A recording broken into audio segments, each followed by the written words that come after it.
তিনার পরে পরে আমাদের ধর্মের গুরু কর্মের ইসলাম মা আমিনা পাল মুআদ্দালা তাসরা মাদানী আহমদ মুস্তাফা মুহাম্মদ মুস্তাফা আমরা সকলে বলি সাল্লাল্লাহু আলাইহি ওয়াসাল্লাম। যেই নবীর নাম না নিলে সারা বিশ্ব আযাব মুকাম্মাল হয় না, সেই উক্ত নবীর উপর দরুদ ও সালাম বিবর্ষিত হোক। আল্লাহুম্মা সাল্লি আলাইহি আল্লাহুম্মা বারিক আলাইহি। সম্মানিত উপস্থিতি, আপনাদের সম্মুখে আমি আল্লাহ সুবহানাহু ওয়া তাআলার কোরআন মাজিদ থেকে একটা ছোট্ট আয়াত পরিবেশন করেছি এবং নবী করিম সাল্লাল্লাহু আলাইহি ওয়াসাল্লাম তিনার পবিত্র জামান থেকে একটা হাদিস পরিবেশন করেছি। সেই কোরআন এবং হাদিসকে সামনে রেখে আমার সময়কে লক্ষ্য করে আমার বক্তব্য ইতি করব। ওমা তৌফিক ইল্লা বিল্লাহ। সম্মানিত উপস্থিতি, আপনাদের সম্মুখে যে বিষয়টা নিয়ে আজকে আমি দণ্ডমানিত হয়েছি সেই বিষয়টি হচ্ছে সত্য এবং মিথ্যা। আজকে আমাদের সমাজের মধ্যে এই বিষয়টি আজকে আমরা খুব কিছুই মনে করছি না।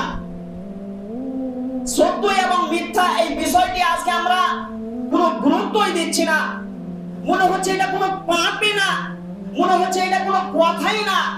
এমন ভাবে আমরা চলাফেরা করছি, এমন ভাবে আজকে আমরা লেনদেন উঠা বসা খাওয়া দাওয়া করছি যে সত্য এবং মিথ্যা আল্লাহ সুবহানাহু ওয়া তাআলা কোরআন মাজিদের মধ্যে শত শত আয়াত দিয়েছেন এবং নবী করিম সাল্লাল্লাহু আলাইহি ওয়াসাল্লাম যে বিষয় প্রতি গুরুত্ব দিতে বলেছেন যে তোমরা সত্য এবং মিথ্যা থেকে তোমরা বেঁচে থাকো, সত্য এবং মিথ্যা তোমরা যাচাই বাছাই করে চলাফেরা করো, সত্য এবং মিথ্যা তোমরা এমন ভাবে বাছাই করো যেখানে সত্য সেখানে সত্যই হবে, যেখানে মিথ্যা সেখানে মিথ্যাই আপনাকে বলতে হবে।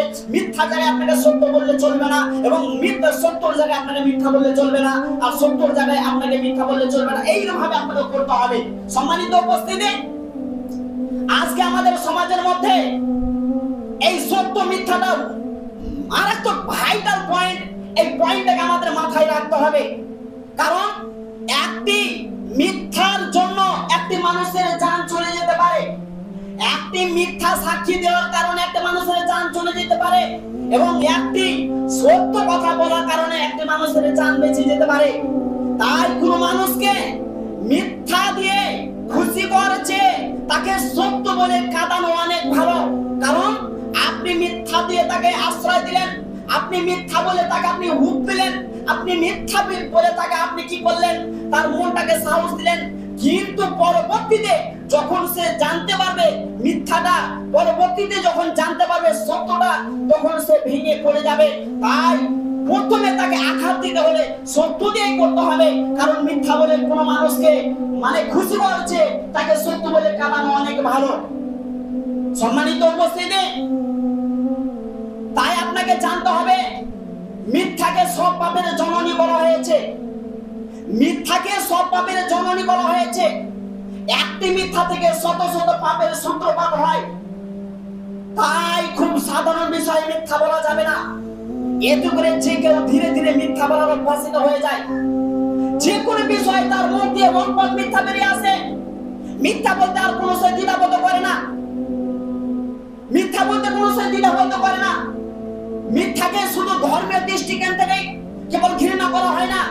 পৃথিবীতে যতগুলো ধর্ম রয়েছে, পৃথিবীতে যতগুলো ধর্ম রয়েছে, প্রত্যেক ধর্মের মানুষই মিথ্যাকে ঘৃণা করে। এই পৃথিবীতে এমন একটি ধর্ম রয়েছে, এই পৃথিবীতে এমন একটি জাতি রয়েছে যাদেরকে আমরা বলি নাস্তিক। তারা আল্লাহকে মানে না, তারা নবীকে মানে না, তারা জান্নাত জাহান্নামকে বিশ্বাস করে না, তারা হচ্ছে নাস্তিক। তারাও মিথ্যাকে ঘৃণা করে, তারাও মিথ্যাকে ঘৃণা করে, তারা মিথ্যা পছন্দ করে না।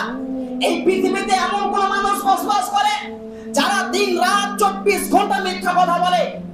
ঘরে বাইরে, অফিস আদালতে, শিক্ষা প্রতিষ্ঠানে, হাটে বাজারে, ছোটদের বড়দের সাথে, বাড়ির ছেলে মেয়ে আত্মীয় পরিবারের সাথে সে মিথ্যা কথা বলে।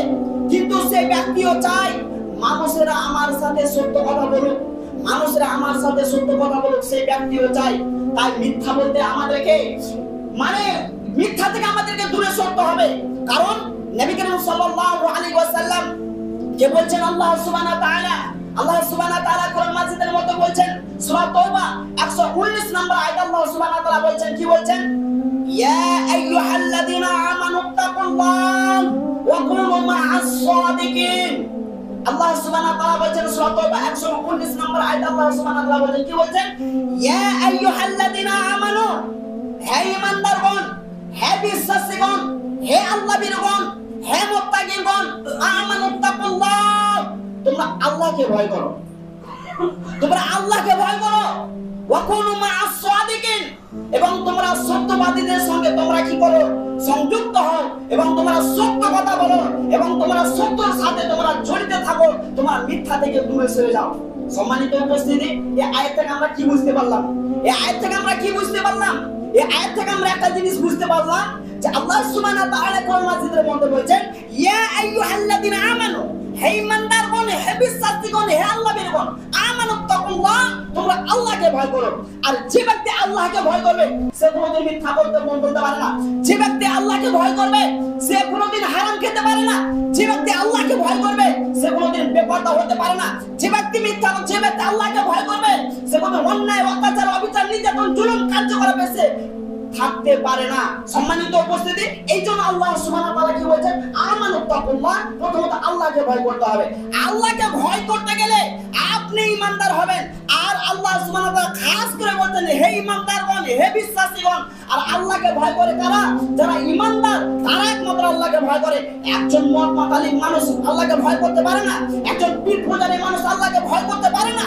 একজন অবৈধ, অন্যায়, অপরাধের কাজে মিশে থাকবে সে ব্যক্তি আল্লাহকে ভয় করতে পারে না। সেই ব্যক্তি যদি আল্লাহকে ভয় করতো তাহলে সে ওই কাজে মিশে থাকতো না।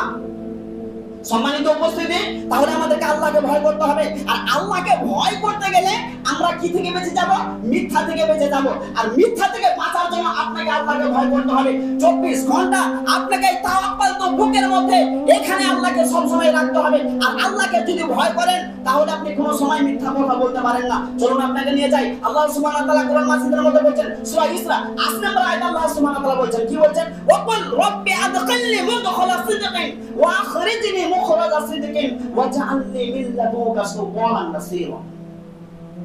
আল্লাহ সুবহানাহু ওয়া তাআলা বলেন, ওয়াকুল, হে নবী তুমি বলো, ওয়াকুল রব্বি আদখিলনি, হে আমার প্রতিপালক, হে আমার পালনকর্তা, হে আমার প্রভু, হে আমার আল্লাহ, আদখিলনি, যেখানে তুমি আমাকে প্রবেশ করাও, যেখানে তুমি আমাকে নিয়ে যাও, যেখানে আমাকে নিয়ে যাবে তুমি চেষ্টা করছো নিয়ে যাবে, কি বলো? আদখিলনি মুদখালা সিদকিন, এবং সত্যতার সাথে আমাকে নিয়ে যাও। যেখানে আমাকে তুমি নিয়ে যাবে সত্যতার সাথে আমাকে নিয়ে যাবে। ওয়া আখরিজনি, এবং তুমি আমাকে যেখান থেকে বের করো, যেখানে তুমি নিয়ে যাবে, যেখান থেকে আমাকে বের করছো, ওয়াজআলনি মিন লাদুনকা সুলতানান নাসীরা, এবং তোমার পক্ষ থেকে একজন শক্তিশালী সাহায্যকারী প্রদান করো।